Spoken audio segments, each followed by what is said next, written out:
I've been really critical in the past about the lack of originality in Hollywood. It's remake after remake and sequel after sequel without any new fresh ideas. I'm willing to be a hypocrite on this one because Dune was never done justice as an adaptation. While the 1984 movie has its cult following, that's largely due to the popularity of the books, not because the movie is some kind of masterpiece. The David Villanueva version is just objectively 1,000 times better, but that's not to say it's perfect.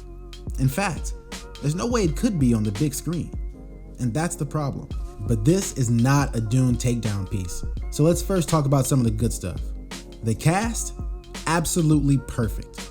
Oscar Isaac is perfect in everything he does, but I was a little worried about Jason Momoa and how he wouldn't really fit in with the dark tone of it. And while he's not going to win any awards, he did a good job, and his character gave some lighthearted humanity to an otherwise very dark film. Stellan Skarsgård's Baron Harkonnen is fucking scary. The last overacted, cartoonish, cackling stencil of a villain makes me glad I never drew breath in the 80s. That boy was just goofy. But the movie really belongs to Rebecca Ferguson and Timothée Chalamet. I'd been hearing the hype about this guy for a while, but Dune made me believe it. The dude is good. But the real standout achievement of the film, and what I couldn't get over while I was in the theater, was how epic the audio and visuals are. It cannot be overstated how insanely orgasmic an experience it is. The scene where the Sardaukar get their orders on the homeworld fucked my mind up. Even though we get the idea of the scene and what they're supposed to do, we don't know anything about this ceremony or their planet or exactly what the Sardaukar are. Not in the same way that we all understand the training and commitment of the Unsullied. And that brings me back to the problem of a Dune movie. The world of Dune is just too expansive to be made into a movie. There are books upon books of lore here. Imagine if the first taste of Star Trek we ever got was just a movie. Even in the case of a rich and thoroughly thought out universe like Harry Potter, it was always designed to be 7 movies long. And I know there's gonna be 2 of these movies, but it's still not enough.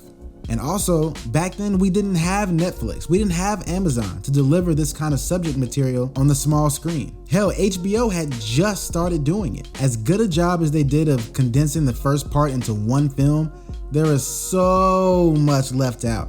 We barely know anything about the different houses, the Emperor, the Bene Gesserit, Spice, or the galaxy at large. The casual viewer probably saw the year 10,191 and assumed it's 8,000 years in the future when it's actually way longer than that. I said before that it's Timothée Chalamet and Rebecca Ferguson's movie, and as good as they are, we don't really get to see what a cool character Paul Atreides is. I actually applaud the film for taking its time and not trying to shoehorn in unnecessary action scenes and staying focused on building the story. But a Dune series could honestly be the next Game of Thrones. Look, I love the new film. It was spot on in so many areas. Their image of what the world looks like is just like mine always was, and the voice is even better than I had imagined. No fault in the movie at all. I just don't think this is the best way to recreate such an epic novel series. I love you, but we really gotta go right now. Fine, it was fun while it lasted.